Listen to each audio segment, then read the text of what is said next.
wararkii ugu dambeeyay Kuwait ayaa waxay ku dhawaaqday in ay lacag cadaan sii doonto walaalaha iyo dawladda ay yiraahdeen Lebanon.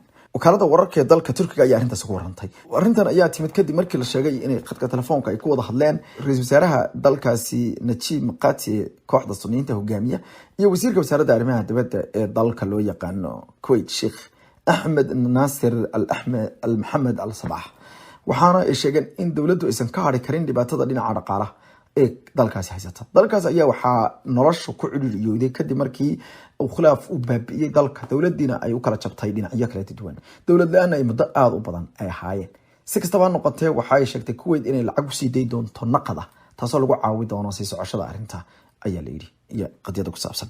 magaalada Columbus ee dalka Mareykankana waxaa ka qabsoontay xalay shir ay isugu yimaadeen Soomaalida ku dhaqan magaalada Columbus, Ohio, ayaga oo kaga arrinsanayay isla markaana lacag iyo dhaqaale ku taageerayay dadkii dhibaatadu ay ka soo gaadhay burburkii xooganaa ee uu keenay dabkii suuqa weyn ee Waaheen magaalada Hargeysa ka dhacay maalintii u horeysay ee Ramadaan ama habeenkii Ramadaan soo galeysay ee dabcan dhibaatada xoogan keenay.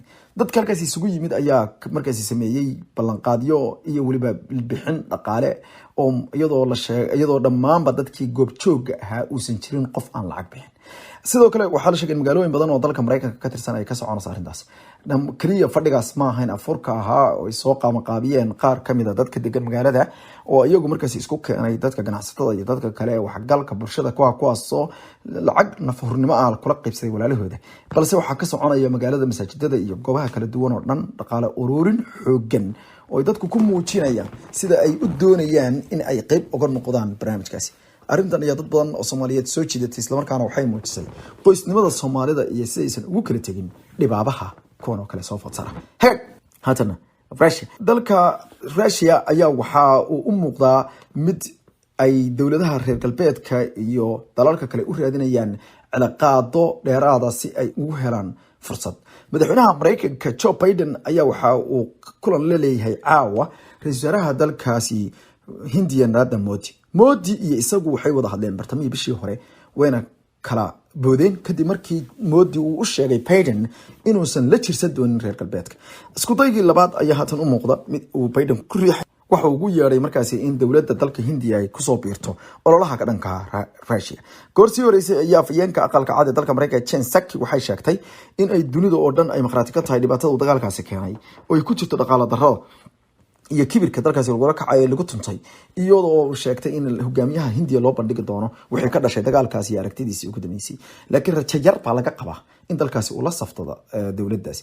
goorsii horeysay ayaa Mareykanka waxay sheegeen in ay ka fiirsan doonaan isla markaana wax iska weydiin doonaan taxaalufkii ay la galeen dalkaasi ee loo yaqaanay Kuwait waxa uu ahaa barnaamij ay isugu yimaadeen dalalka Mareykanka, Hindiya, Australia iyo Japan taasoo marka dhigaysay mid dalalka isku soo dhaweynaysa balse hadda waxay u egtahay mid godka kusii dhaci doonta. dhanka kalena madaxweynaha dalkaasi Ukraine Mr. Zelensky ayaa sheegay in muddadii 30 sano ugu dambeysay siyaasadda ku aadan dalka Ukraine ee ka imaanaysa Russia ay ahayd mid laga been sheegay isla markaana ay ahayd mid fashilantay.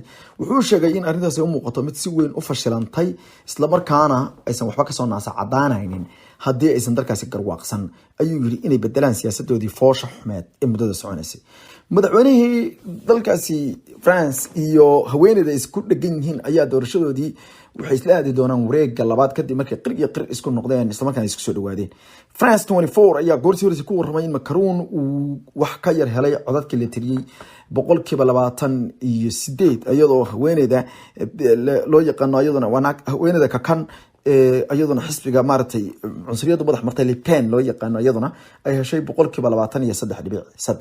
waxaana taasi ka dhigan tahay in ay gaari doonto ayaa la yiri doorashada intaan la gaarin ilaa 24%. taas waxay ka dhigan tahay in 24 bisha la isla aadi doono.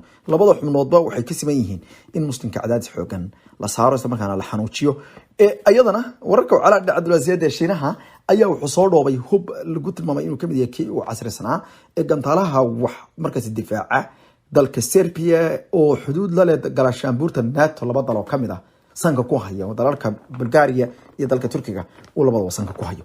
waxaa la sheegay oo maadaama midna uu xuduud bulisi leeyahay midna xuduud bulisi leeyahay sidaa daraaddeed waxaa la sheegay inay tani ay noqon doonto ka naxsigii ugu weyneed ee Shiinuhu abid uu sameeyo sida ay kusoo waramayaan khubaro military waxaa la sheegay in diyaaradda nooca loo yaqaano Y-20 ee waaweyn ee xambaara hubka ay fadhiistay magaalada Belgrade garoonka diyaaradaha ee ku yaala ee Nikola Tesla